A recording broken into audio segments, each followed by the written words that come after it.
বাপরে বাপ, এত ঢালান! ওরে বাবারে, কতটা ঢালু দেখছো! আর এই ভিউটা দেখো তোমরা। হ্যালো গাইজ, তোমাদেরকে সকলকে স্বাগত জানাই লাভা থেকে ছাঙ্গে ওয়াটারফল যাওয়ার পার্ট 6-এ। তো বন্ধুরা, তোমরা আগের পর্বে দেখেছো লাভা থেকে ছাঙ্গে ওয়াটারফল যাওয়ার যে রাস্তা সেটা কতটা কঠিন ছিল। কোথাও বড় বড় গর্ত, কোথাও খাড়া চড়াই, আবার কোথাও ভাঙা পাহাড়ি রাস্তা।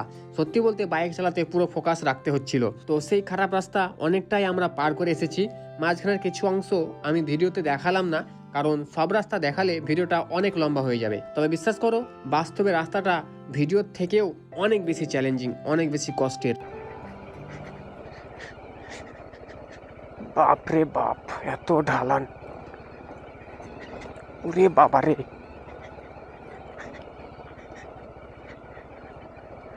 পুরো ইঞ্জিন ব্রেকিং এ নামতে হয়েছে, এত নিচু। আমি পুরো ছেড়ে দিয়েছি, দেখছো তোমরা।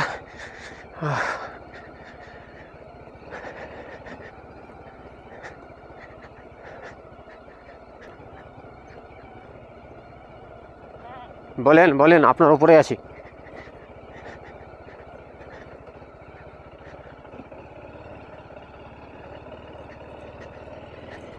ওরে বাবারে! তো মাই ফ্রেন্ডস, আমরা এখন ভালো রাস্তা পেয়ে গেছি। তোমরা দেখলে এতক্ষণ আমরা প্রচুর রাস্তা খারাপে পার করলাম, ক্রস করলাম রাস্তা খারাপটা ক্রস করে আমরা ভালো রাস্তা পেয়ে গেছি। তো আলহামদুলিল্লাহ, এরকম রাস্তা হবে, গাড়ি টানতেই মজা লাগবে, যেতে মজা লাগবে, ভালো লাগবে। কিন্তু অত রাস্তা খারাপ, মানে কি বলবো।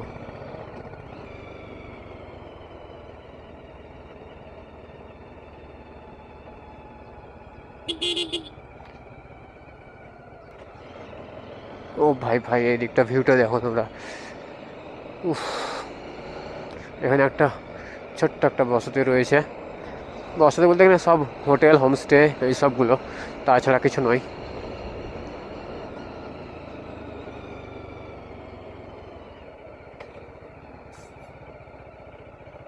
ও ভাই ভাই ভাই ভাই, কতটা ঢালু দেখছো! আর এই ভিউটা দেখো তোমরা, শুধু মারাত্মক ভিউ, মারাত্মক, অসম। কিন্তু পাহাড়ের একটা জিনিস আমি খুব পছন্দ করি, যতই কষ্ট হোক না কেন, কিছুক্ষণ পরেই এমন একটা দৃশ্য সামনে আসে যেখানে দাঁড়ালেই মনে হয় এই সৌন্দর্যের জন্যই এত দূর আসা এবং এত কষ্ট করা। আর ঠিক এমনই একটা ভিউ পয়েন্টে আমরা এখন দাঁড়িয়ে আছি। তোমরা দেখতেই পাচ্ছ সামনে কতটা সুন্দর একটা ভিউ পয়েন্ট।